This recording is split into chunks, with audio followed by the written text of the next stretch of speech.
அனைத்து தேவேந்திரகுல வேளாளர் பெருமக்கள் அனைவருக்கும் வணக்கம். நாம் அனைவரும் பாண்டிய பேரரசாக இருந்து ஏறும் போரும் நம் குலத் தொழிலாக கொண்டு இந்த மக்களுக்கு உணவளித்த சம்சாரி மகன்கள்.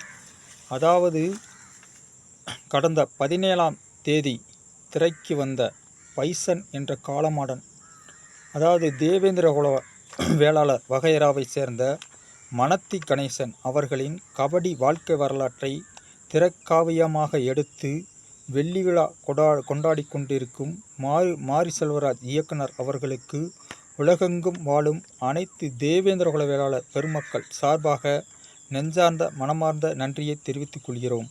எங்களது பூர்வீக குடியான விவசாயம் செய்யும் குடும்பமாக கிட்டான் குடும்பத்தை கௌரவப்படுத்தியதற்கு உங்களுக்கு மீண்டும் ஒரு வாழ்த்துக்களை தெரிவித்துக் கொள்கிறோம்.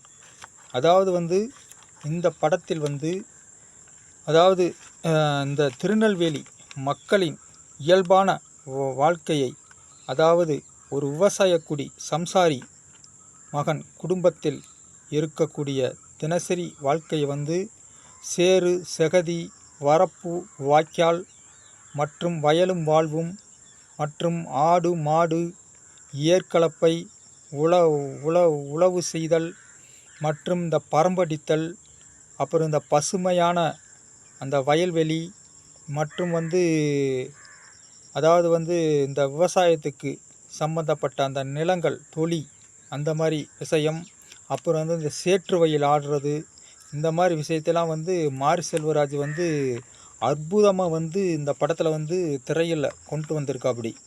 இன்னும் இந்த படத்தில் ஃபஸ்ட்டு பாட்டு வரும் பார்த்தீங்களா, அதாவது தென்னாட்டு தேசத்தில் வாழுங்கூட்டம் உளவாடுங்கூட்டம் உறவாடும் கூட்டம் பயிர் போடும் கூட்டம், அப்புறம் எங்கள் பாட்டன் பூட்டன் கதையை பேசுவோம். இந்த இந்த இந்த பாட்டு மாரி செல்வராஜ் ஒரு விவசாயத்தில் இருக்கும் மக்கள், அதாவது அந்த கதையின் பிரகாரம் மணத்தி கணேசன் தேவேந்திரகுல வேளாளர் அந்த வாழ்க்கை முறை அப்படியே பிரதிபலிக்கிற மாதிரி இந்த பாட்டை எழுதியிருக்காப்படி. அந்த பாட்டில் ஃபஸ்ட்டு ஆரம்பத்தில் அப்படியே ஒரு புல்லாங்குழல் ஆரம்பித்து அப்படியே சிரட்டா குச்சி மியூசிக்கில் போய் கடைசியில் பார்த்தா அந்த உழவர்கள் படும் கஷ்டத்தை கொண்டு போய் அப்படியே முடிச்சிருப்பாப்படி. இந்த பாட்டெலாம் ஒவ்வொரு வரியுமே அவ்வளவு அட்டகாசமாக இருக்குது. ஏன்னா அந்த பாட்டு நீங்கள் நல்லா கேட்டால் தெரியும். அப்புறம் இந்த படத்தில் அந்த கிட்டானோட அம்மா இறந்த படத்துக்கு அப்படியே அந்த நெல் நாற்றை கொண்டு அப்படியே சாமி கும்பிட்றதெல்லாம் உண்மையில் அந்த விவசாயிகள் உண்மையில் எப்படி செய்வாங்களோ, எப்படி நடைமுறையில் இருக்கிறோ அதை உயிரோட்டமாக மாரி செல்வராஜ் கொண்டு வந்திருக்காப்படி. இன்னொரு விஷயம் இந்த படத்தில் நடித்த அனுப்பமா பரமேஸ்வரி அதாவது ஹீரோயினை நடித்த அனுப்பமா பரமேஸ்வரி இந்த படத்தில் கிராமத்து குயின் போல வாழ்ந்திருக்கிறார் என்று தான் சொல்ல வேண்டும். இந்த படத்தில் வரும் அவங்க அக்கா கேரக்டரில் வரும் ரெஜினா விஜயம், பசுபதி, கிட்டான் துரு விக்ரம் ஒரு சம்சாரி குடும்பம் எப்படி இருக்கணுமோ அதை அழகாக வடிவமைச்சிருக்காப்படி மாரி செல்வராஜ்.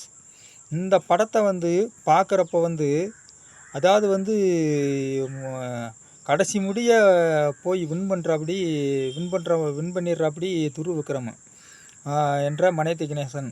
அதாவது இதே மாதிரி இந்த நம்ம தமிழ்நாட்டில் கஷ்டப்பட்டு, அதாவது செங்கக்கால்வாசில் வேலை பார்த்து ஒரு வீரமங்கை லாஸ்ட்டில், அதாவது இன்டர்நேஷ்னல் முடிய போய் ஸ்போர்ட்ஸ் பிளேயராக போய் கடைசியில் அதாவது அவங்க பேர் நான் கோமதி மாரிமுத்துன்னு நினைக்கிறேன், கோமதி மாரிமுத்துன்னு நினைக்கிறேன். அவங்க ஸ்போர்ட்ஸில் போய் கடைசியில் இன்டர்நேஷ்னலில் போய் ஃபைனலில் விளையாட போகிறப்ப அவங்க நம்முடைய தேவேந்திரகுல வேளாளர் தான் அப்படின்ற மாதிரி ஒரு விஷயம், அவங்க உண்மையான சமுதாயம் இந்த சமுதாயம் தான் அப்படின்ற மாதிரி தெரியவும் பூரா இன்டர்நெட்டு பூரா சமூக வலைதளத்தில் பூரா பரவும் கடைசியில் வந்து அந்த அந்த அந்த அந்த வீரமங்கை வந்து கடைசியில் வந்து ஊக்க மருந்து சாப்பிட்டாங்க அப்படின்ற மாதிரி ஓரம் கட்டிட்டாங்க. ஏன்னா இந்த படத்தை பார்க்குறப்ப வந்து உண்மையிலே வந்து அந்த ஞாபகம் தான் வருது. பாவம் அவங்க அந்த அந்த பெண்ணோட அவங்க அந்த பெண்ணோட லட்சியம் எல்லாமே வந்து கனவு எல்லாமே வந்து அப்படியே கருகி போச்சு. ஏன்னா இந்த படத்தை பார்க்குறப்ப வந்து உண்மையிலே அந்த அந்த ஞாபகம் தான் வந்துச்சு. அப்புறம் இன்னொரு விஷயம் வந்து மாரி செல்வராஜுக்கு கூறிக்கிறது என்னவென்றால், இந்த படத்தில் வந்து இந்த தேவேந்திரோல மக்கள் வணங்கக்கூடிய மாடு, பசுமாடு இந்த சம்மந்தப்பட்ட விஷயத்த வந்து காட்டினதுனால தான் வந்து உங்களுக்கு இந்த படத்துக்கு வந்து அவ்வளோ கண்டினியூட்டி. பசுமாடு, இந்த தேவேந்திர குல வேளாளர் இந்த வந்து நல்லா கண்டினியூட்டி பண்ணியிருக்கா அப்படி. இதுதான் வந்து இந்த படம் இவ்வளோ மவுசானது காரணமே வந்து இந்த தேவேந்திர குல மக்கள் விரும்பி பல தடவை பார்க்குறதுக்கு காரணமே வந்து இதுதான். ஏன்னா அப்புறம் வந்து இன்னொன்று வந்து நான் வந்து உங்கள்கிட்ட சொல்லிக்கிறது என்ன தெரியுமா, இந்த இந்த கந்தசாமி கேரக்டரை வந்து நிறையா வந்து அப்படி எடுத்திருக்கா இப்படி எடுத்திருக்கலாம்னு உங்களை வந்து பேசுகிறாங்கல்ல. ஏன்னா நான் வந்து அவங்கள பார்த்து கேட்குறது என்னமா, இந்த சரவணா ஸ்டோர் கார் வந்து லெஜெண்ட்ன்ற ஒரு படம் எடுத்தாப்படி. ஏன்னா அவருக்கெல்லாம் தோணாததை வந்து நீங்கள் வந்து செஞ்சுருக்கீங்க. இதெல்லாம் வந்து உண்மையிலே வந்து அவங்க வந்து பாராட்டணும். அப்புறம் இன்னொரு விஷயம் வந்து அதாவது வந்து இந்த பாண்டியராஜன் கேரக்டர் வந்து இடைவேளைக்கு பின்னாடி வந்து அந்த அனுப்பமா கிட்டானுக்கும் இருக்கக்கூடிய காதலை சொல்லி வந்து அந்த உண்மையை தெரிஞ்சு அந்த பெண்ணியத்தை காப்பாற்றுற மாதிரி நீங்கள் அந்த பாண்டியராஜன் பேசுகிற பேச்சு, அப்புறம் வந்து அந்த கல்யாணத்தை நிறுத்திட்டு, ஏன்னா இந்த மண்ணில் இருந்து தானே ஒருத்தன் போகிறேன், அவனை ஏன்டா பிச்சைக்காரங்க அப்படின்ற மாதிரி கேட்குற வசனம், மற்றும் வந்து அவர் வந்து கடைசியில் அந்த பஸ்ஸில் போகிறப்ப வந்து நான் ஏன் இந்த கத்தி எடுத்தேன் இது வரைக்கும் யாருக்குமே தெரியல அப்படின்ற வசனமெல்லாம் வந்து டக்கராக பண்ணியிருக்கீங்க. உண்மையிலே வந்து அமீர் டக்கர். ஏன்னா இன்னும் வந்து இதில் என்ன தெரியுமா, அந்த படத்தில் குறை என்னான்னு தெரியுமா, இவர் வந்து பாண்டியராஜன் வந்து கிட்டானுக்கு தான் வரந்தட்டியும் இருக்கட்டும், கிட்டே வந்த பின்னாடி தான் கல்யாணம்னு சொல்லிடுறாப்படி. ஆனால் கடைசியில் வந்து பார்த்தீங்கன்னாக்கா நீங்கள் அந்த அர்ஜுனா விருது வாங்கினதோடு வந்து அந்த படத்தை முடிச்சிடுறீங்க. ஆனால் அன்னைக்கு வந்து திரைப்படம் பார்க்குறப்ப எல்லாருடைய மனசுலையும் அங்கே பேசுனது, தேட்டரில் பேசுனது வந்து இன்னும் ஏன் அந்த மாதிரி இதோட முடிச்சிட்டாங்க, இந்த மாதிரி அவர் வந்து பாண்டியராஜன் சொன்ன மாதிரி அவரோட ஆசை வந்து நிறைவேறாமல் போச்சு. ஏன்னா அனுப்பமாவுக்கும் துரு விக்ரமுக்கும் வந்து கல்யாணம் முடியாமல் போச்சு, இது ரொம்ப வருத்தமாக இருக்கே அப்படின்றதெல்லாம் வந்து உண்மையிலே அன்னைக்கு அந்த தேட்டரில் வந்து பேசுனது வந்து இன்னும் வந்து எங்கள் காதில் வந்து இன்னும் வந்து ஒலிச்சிக்கிட்டே இருக்குது. ஏன்னா ஆனால் இந்த விஷயத்தை வந்து நீங்கள் வந்து கண்டிப்பாக வந்து வச்சுருந்துருக்கலாங்க. அப்புறம் இன்னொரு விஷயம் வந்து இனிமேல் வர்ற காலத்தில் வந்து இந்த மாதிரி விவசாயம் சம்மந்தப்பட்ட ஒரு சின்ன ஒரு விஷயத்தை வந்து இந்த காட்சியில் வச்சா நல்லதாக இருக்கும். கொஞ்சம் வந்து இந்த தலித்து திராவிட சிந்தனைகள் இதெல்லாம் வந்து கொஞ்சம் மாற்றிக்கிறணும் அப்படின்றத நாங்கள் வந்து கேட்டுக்கிறது.